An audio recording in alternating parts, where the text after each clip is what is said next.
नमस्कार. विज्ञानयात्री Rudolph diesel यांचे जीवनचरित्र आणि त्यांचे वैज्ञानिक योगदान या संदर्भात आपले संवाद साधण्याचा हा एक प्रयत्न आहे. अशा महत्त्वपूर्ण विषयासाठी कृपया चॅनलला सबस्क्राईब करा.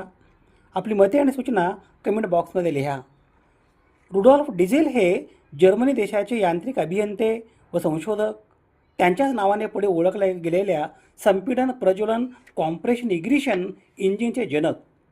संपीडन प्रज्वलन इंजिन यामध्ये इंधन तेल पेटवण्याकरिता दाब देऊन तापमान वाढवलेल्या हवेचा उपयोग करतात. संपीडन प्रज्वलन इंजिन कॉम्प्रेशन इग्निशन याला सामान्यतः डिझेल इंजिन म्हणतात. हे इंजिन अंतर्गत ज्वलन इंजिन आहे. यात स्पार्क प्लग ऐवजी उच्च दाबाने हवा संकुचित म्हणजे कॉम्प्रेस करून निर्माण झालेल्या उष्णतेने डिझेल पेटवले जाते. हे इंजिन कार्यक्षम उच्च टॉर्क देणारे असून ट्रक, बसेस आणि शेती उपकरणामध्ये वापरले जाते. यामध्ये फक्त हवा सिलेंडरमध्ये घेतली जाते आणि तिला अत्यंत उच्च दाबाखाली म्हणजे कॉम्प्रेशन संकुचित केले जाते, ज्यामुळे हवेचे तापमान इंधनाच्या प्रज्वलन तापमानापेक्षा जास्त होते. संकुचित हवेमध्ये डिझेलचा फवारा इंजेक्शन मारला जातो, ज्यामुळे ते लगेचच पेट घेते. पेट्रोल इंजिनच्या म्हणजे स्पार्क इग्निशन इंजिनच्या तुलनेत डिझेल इंजिन जास्त मायलेज म्हणजे इंधन कार्यक्षमता देते. यामध्ये डिझेल किंवा जड तेलाचा वापर केला जातो. जड वाहने, रेल्वे, जहाज, ट्रॅक्टर यामध्ये याचा प्रामुख्याने वापर होतो. हे इंजिन रुडॉल्फ डिझेल या जर्मन अभियंत्याने शोधून काढले आहे. रुडॉल्फ डिझेल यांचा जन्म दिनांक 18 मार्च 1858 रोजी पॅरिस येथे झाला. प्रोटेस्टंट शाळेत त्यांचे शालेय शिक्षण पूर्ण झाले. शालेय जीवनात त्यांना सामाजिक प्रश्न आणि तंत्रज्ञान या विषयात आवड निर्माण झाली.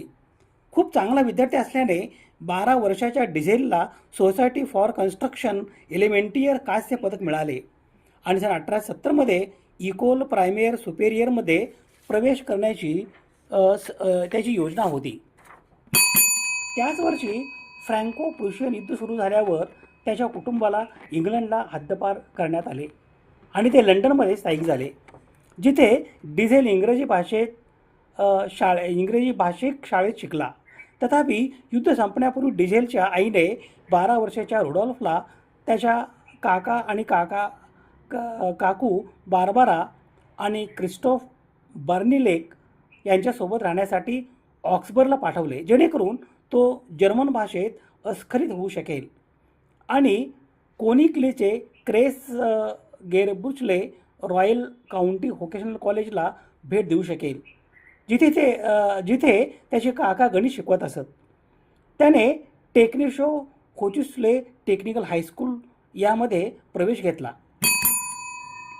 आउसबर्ग आणि म्युनिच येथे अभियांत्रिक शिक्षण घेतल्यानंतर रुडॉल्फ डिझेल पॅरिस येथील एका शीतक कारखान्यात व्यवस्थापकाचे काम केले.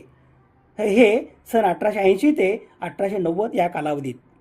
त्यावेळी प्रचलित असलेल्या कोळशाचा वायू हे इंधन वापरणाऱ्या अंतर्ज्वलन इंजिनाचा औष्णिक कार्यक्षमता कमी असून ती वाढवता येणे शक्य आहे असे म्युनिच विद्यापीठात शिक्षण घेत असताना त्यांना समजले व त्यावरून स्फूर्ती घेऊन त्यांनी नंतर बर्लिन येथे सन 1892मध्ये नोकरी करीत असताना एका नव्या पद्धतीच्या अंतर्ज्वलन इंजिनाच्या कार्यपद्धतीबाबत एकस्व म्हणजे पेटंट मिळविले. या सुधारणा सुचवणारे एकस्वी त्यांनी सन 1893मध्ये घेतले. अंतर्ज्वलन इंजिनच्या साधारण प्रकारात स्थिर राहणारा बीडचा म्हणजे ओतीव लोखंडाचा एक पोकळ सिलेंडर असतो व त्यामध्ये पुढे मागे सरकू शकणारा बीडचा किंवा ॲल्युमिनियमचा दट्ट्या बसवलेला असतो. सिलेंडरच्या एका टोकावर पोलादी झडपा असलेले बीडचे टोपण बसवलेले असते. झडपा बंद असताना ज्वलनकोठीत म्हणजे टोपण व दट्ट्या यांच्यामधील अगदी थोड्या जागेत संपीडित म्हणजे दाबून संकुचित केलेले वायुरूप इंधन व हवा यांचे मिश्रण पेटविण्यात येते. इंधन मिश्रण पेटल्याने या संपीडित वायूचा दाब आणखी वाढतो. त्याच्या दाबामुळे सिलेंडरातील दट्ट्या टोपणाकडील बाजूकडून दुसऱ्या टोकाकडे सरळ रेटला जातो व यांत्रिक शक्ती उत्पन्न होते. सरकणारा दट्ट्या संयोग दांडा व भुजा याने इंजिनातील मुख्य दांड्याला म्हणजे भुज दांड्याला जोडलेला असतो. या जोडणीमुळे दट्ट्याला मिळणाऱ्या सरळ रेषेतील गतीचे भुजादंडाच्या परिभ्रमी म्हणजे फिरत्या गतीत रूपांतर होते व भुजादंड आपल्या आधारनळीत म्हणजे धारव्यात फिरू लागतो.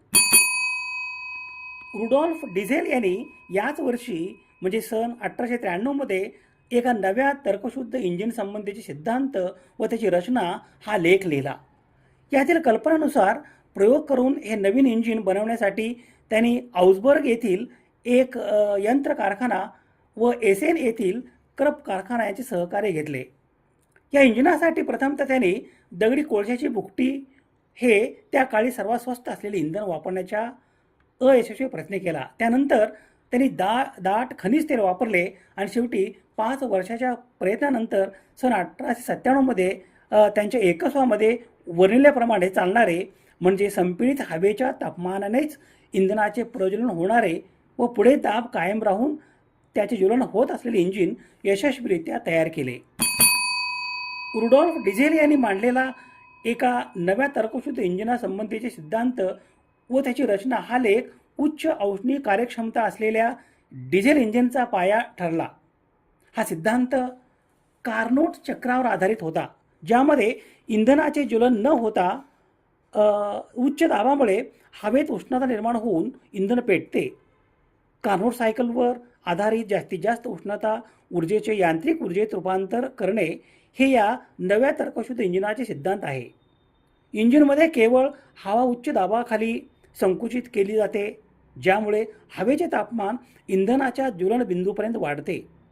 यानंतर इंधन फवारले जाते, जे आपोआप पेट घेते. पारंपरिक इंजिनापेक्षा खूप जास्त वापरला जातो, ज्यामुळे कार्यक्षमता वाढते. पिस्टन सर्वोच्च स्थितीत असताना इंधन थेट सिलेंडरमध्ये फवारले जाते. सुरुवातीच्या सिद्धांतात आयसोथर्मल ॲडियाबॅटिक दाबाचा विचार होता, जो नंतर प्रत्यक्षात सुधारित करण्यात आला. हा सिद्धांत पारंपरिक पेट्रोल इंजिनच्या मर्यादेपलीकडे जाऊन इंधनाचा कार्यक्षम वापर करण्यावर भर देतो आणि आधुनिक डिझेल इंजिनचा आधारस्तंभ बनला आहे. हे इंजिन 25 अश्वशक्तीचे, उभ्या सिलेंडरचे, हवेच्या दाबाने इंधन तेलाचे अक्षेपण होणारे, 4 धावांचे, जड, दणकट, मंद गतीचे पण उच्च औष्णिक कार्यक्षमतेचे होते. कामाच्या सोयीच्या दृष्टीने सन 1895 पासून डिझेल म्युनिच येथे स्थायिक झाले. अमेरिका व कॅनडा येथे डिझेल इंजिने बनवण्याचा व विकण्याचा परवाना सन 1898 ॲडॉल्फ बुश या कारखानदाराशी घेतला. औद्योगिक उपयोगाचे पहिले डिझेल इंजिन त्यांनी स्वतःच्या कारखान्यात सन 1898 तयार केले. त्यांनी सन 1904 व सन 1912 मध्ये अमेरिकेला भेटी दिल्या व दुसऱ्या भेटीत तेथे व्याख्यानेही दिली. सन 1913 डिझेल इंजिनाची उत्पत्ती हा दुसरा लेख त्यांनी लिहिला. डिझेल हे डिझेल इंजिनमध्ये वापरले जाणारे द्रवरूप इंधन आहे. हे रसायन दाब दिल्यावर स्फोट पावतो. हे इंधन पेट्रोलियम पदार्थापासून काढले जाते, म्हणून याला पेट्रोडिझेल असेही नाव आहे. परंतु पर्यायी डिझेल इंधने जसे की बायोडिझेल हे पेट्रोलियम पदार्थापासून काढले जात नाही. पेट्रोडिझेलमधून सल्फरचे प्रदूषण कमी होते, म्हणून त्यास अल्ट्रा लो सल्फर डिझेल, गंधकाची पातळी अति कमी असलेले diesel ultra low sulphur diesel असे संबोधले जाते. हे एक सल्फर प्रदूषणाची पातळी मोजण्याचे एकक आहे. एकक म्हणून सुद्धा ओळखले जाते. अमेरिकेचे संयुक्त संस्थाने व युरोप खंडात बहुतांश ठिकाणी आता अल्ट्रा लो सल्फर डिझेल इंधनाचा उपयोग केला जातो. डिझेल हा शब्द जर्मनी येथील रुडॉल्फ कार्ल डिझेल यांच्या नावावरून घेतला गेला आहे. डिझेल इंजिन हे अंतर्गत ज्वलन इंजिन आहे. हे इंधन पेट्रोल या इंधनाच्या अतिज्वलनशीलतेला पर्याय म्हणून वापरतात. रुडॉल्फ कार्ल डिझेल यांनी कोळशाच्या भुकटीचा इंधन म्हणून वापर करण्यासाठी या इंजिनाची रचना केली होती. त्याचवेळी त्यांनी त्यावर इतर इंधने जसे भुईमुगाचे तेल ही यशस्वीरित्या वापरून पाहिली. हे इंजिन त्यांनी सन 1900च्या पॅरिस प्रदर्शनात प्रदर्शित केले. पेट्रोडिझेल हे जीवाश्म इंधन आहे. हे कर्बोदकांचे मिश्रण आहे. हे क्रूड तेलाचे 200 सेंटीग्रेड ते 350°C या तापमानावर सामान्य वातावरणाच्या दाबात क्रूड तेलाच्या अंशतः शुद्धीकरणातून मिळवले जाते. पेट्रोल इंजिनमध्ये वापरल्या जाणाऱ्या उच्च दाबाच्या स्पार्क प्लगचा उपयोग डिझेल इंजिनात केला जात नाही. त्याऐवजी डिझेल आणि हवेच्या मिश्रणावर अति उच्च दाब जास्त तापमानावर आणला जातो. दाबाचा रेशो 15:1 ते 21:1 सर्वसाधारण असतो.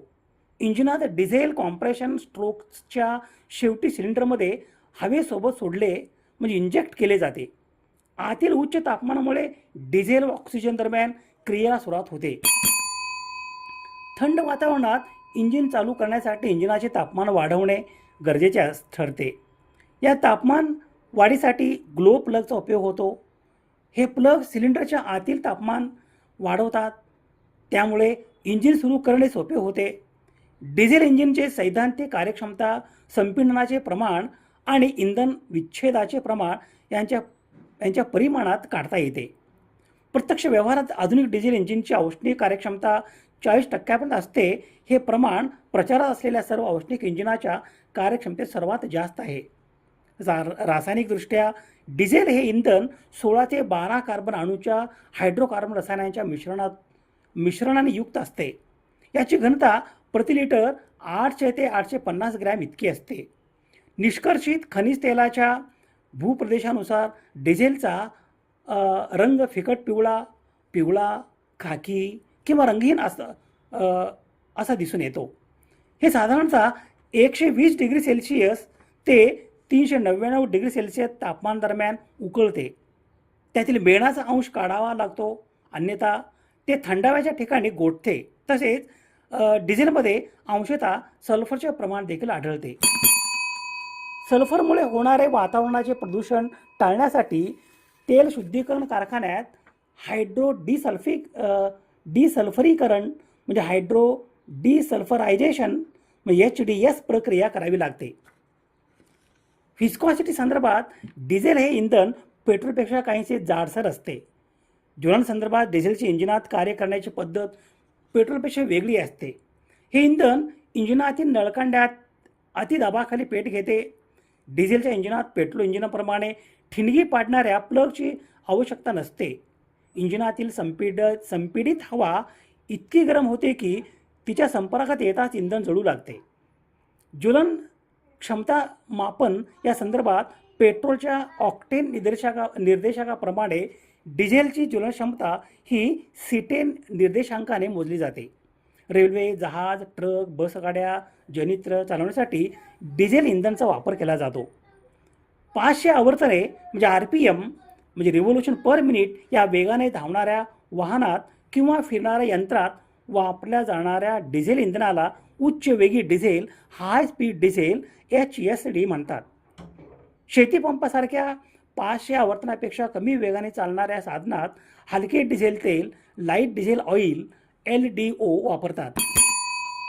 रुडॉल्फ ख्रिश्चन कार्ल डिझेल हे जर्मनी देशाचे यांत्रिक अभियंते व संशोधक. त्यांच्याच नावाने पुढे ओळखल्या गेलेल्या संपीडन प्रज्वलन इंधन तेल पेटण्याकरता ज्यात दाब देऊन तापमान वाढवलेल्या हवेचा उपयोग करतात अशा इंजिनाचे जनक.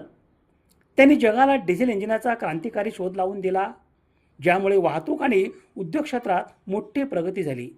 त्यांचा जन्मदिनांक 18 मार्च 1858 रोजी पॅरिस, फ्रान्स येथे झाला. त्यांनी म्युनिच येथील रॉयल बावेरियन पॉलिटेक्निक येथून अभियांत्रिकीत शिक्षण पूर्ण केले.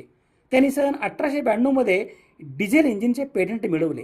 हे इंजिन इतर इंजिनपेक्षा अधिक कार्यक्षम होते कारण ते उच्च दाब वापरून इंधन पेटवत असे.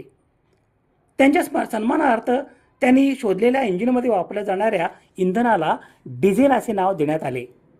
दिनांक 29 सप्टेंबर 1913 रोजी इंग्लंडला जात असताना SS ड्रेसडेन या बोटीवरून ते गूढरित्या बेपत्ता झाले आणि समुद्रात त्यांचा मृत्यू झाला. त्यांच्या मृत्यूचे कारण आजही एक रहस्यमय मानले जाते. सन 1978 त्यांना मरणोत्तर ऑटोमोटिव्ह हॉल ऑफ फेम हे स्थान देऊन सन्मानित करण्यात आले. दिनांक 29 सप्टेंबर 1913 रोजी इंग्लंड देशाच्या खाडीत बुडून रुडॉल्फ डिझेल यांचे निधन झाले. विज्ञान यात्री रुडॉल्फ डिझेल यांच्या स्मृतीस विनम्र अभिवादन. स्रोत संदर्भासाठी ही यादी आहे.